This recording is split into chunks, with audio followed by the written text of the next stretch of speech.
In the mid-1970s, screenwriter Dan O'Bannon began pitching a prospective script to studios about a spaceship crew being tormented by a killer cosmic creature called Starbeast.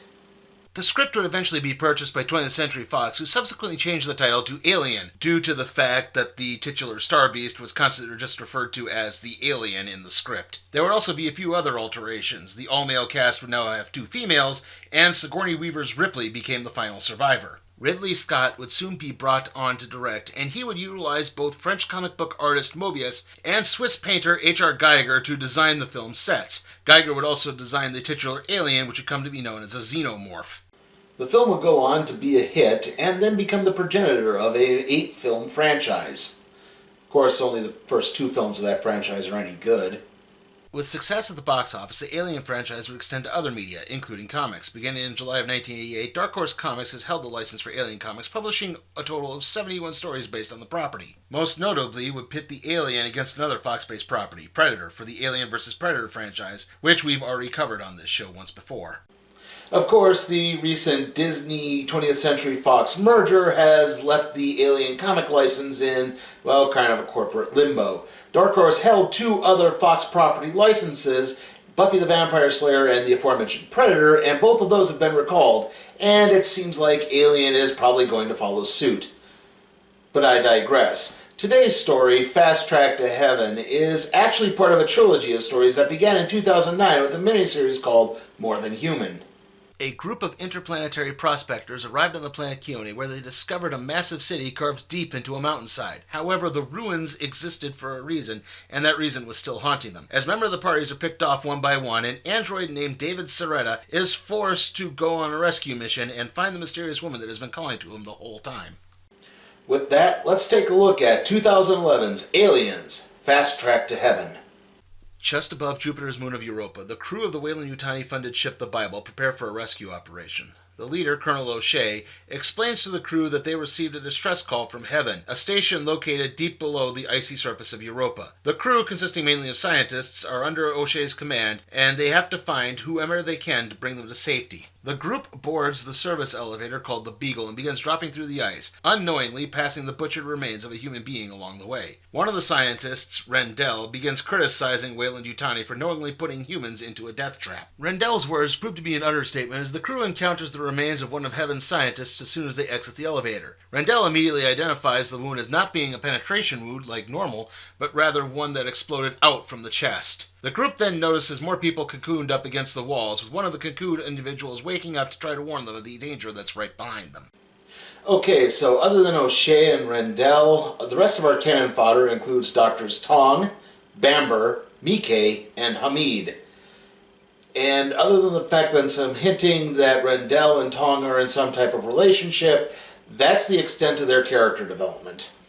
A xenomorph lowers down from the ceiling and kills Hamid. O'Shea wants to open fire but can't without possibly breaching the hull and flooding the station. The group is ordered to book it back to the elevator where they can at least regroup and hopefully kill it despite Rendell's objections. Unfortunately, the xenomorph got to the elevator car before everyone else and sabotaged it so the car can only be lowered and not elevated. As this is happening, the crew continues to debate as to whether or not to kill the creature or try to study it. O'Shea puts his foot down, saying that this thing is clearly dangerous and must be killed. O'Shea orders everyone to head towards the deep control center of Heaven, where they can hopefully lead this thing into a trap. The plan is to flood the control center, which has been dubbed Hell, and use a combination of the remaining escape pods and their spacesuits to survive the water pressure, with the xenomorph probably not surviving. One problem, Dr. Mike accidentally left his helmet back on the elevator car. O'Shea volunteers to stay behind to provide Mike's backup, while Rendell, Tony, and Bamber head on to the control center. Mike soon comes screaming through the hallway with the xenomorph right behind him. O'Shea draws his gun and begins firing. Back at the control center, Mike arrives in terrible shape as the xenomorph's acidic blood spilled all over him as he was trying to make it down the hallway. Also, the bullets really didn't affect the creature and O'Shea is dead. Mike then dies shortly afterwards. Okay, we do actually get a little bit more character development here, as it turns out that Dr. Tong and Dr. Negashin, that's the chestburster victim from earlier in this story, actually work together briefly, though I have no idea as to whether or not this happened in More Than Human. Tong reveals that he encountered Nagetian after a mission to a world where the latter talked about a strange encounter he had in a pool on the planet. Weyland-Yutani covered the report up and put Nagetian into suspended animation. This has led Tong to hypothesize that the Europa crew woke Nagetian up to get some answers. This resulted in the chestburster incident. Rendell and Bamber then realize this whole thing might have been a setup, as the Heaven Station has been falling apart for a while, and this attack, plus the destruction of the station, would allow Weyland-Yutani to further cover things up. However, the three are not going to go down without a fight, and they begin formulating a plan to get to the elevator and escape. Rendell and Tong get on a mini-sub and leave the control center to inspect the damage to the elevator hall. Unfortunately, they can't risk any type of escape, as it turns out the xenomorph would soon follow them. It's then that the sub gets attacked and its hull breached. Rendell and Tong try to get into their suits, but it's too late as the creature breaks in and kills them. Resigned to his fate, Dr. Bamber grabs the remote pilot for the mini-sub and begins steering it back towards the control center. That concludes Aliens Fast Track to Heaven. Now, the story supposedly continues in another mini-series from 2012 called The Inhuman Condition. I say supposedly because the Inhuman Condition takes place on a completely different planet called Nivolis 4. The planet is home to a Weyland-Yutani android manufacturing facility. It's there that a nest of xenomorphs is discovered and an army of androids is assembled to take them out. Basically, I'm starting to think I shouldn't rely on fan wikis for reference material anymore. Anyway, how was Aliens Fast Track to Heaven? Well, I think it's got some really great atmosphere. It's very evocative of the original Alien film, with the xenomorph just marching its way through the crew, everyone kind of just being on edge, not knowing where it is. And I think the artwork really does lend to that atmosphere pretty well. It's got this nice, good painted, dark, gritty feeling to it. Unfortunately, that's where the compliments end. I said before about the characterization in this. These characters are really flat and uninspired, and I think that's because this story is so short. It's only 42 pages long. If this thing had been even 66 pages long, they could have allowed for a little more character development. Also, I'm not entirely sure how this plays into Aliens More Than Human or Aliens The Inhuman Condition. I mean, a little information in the liner notes wouldn't hurt, Dark Horse. Again, maybe if the story were longer, it could have lent into the continuity a little bit better, or if there even was supposed to be continuity. Not to mention, there's only one alien in here. Why is this called Aliens Fast Track to Heaven? It should be called Alien Fast Track to Heaven. And so, I am going to have to give Aliens Fast Track to Heaven a C. And with that, let's see what we're doing next time on the Random Trade Review.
Remember, you can help support my work at patreon.com/sleepytimeforcatproductions, where you can request a trade to be placed in the randomizer, aka the cardboard box.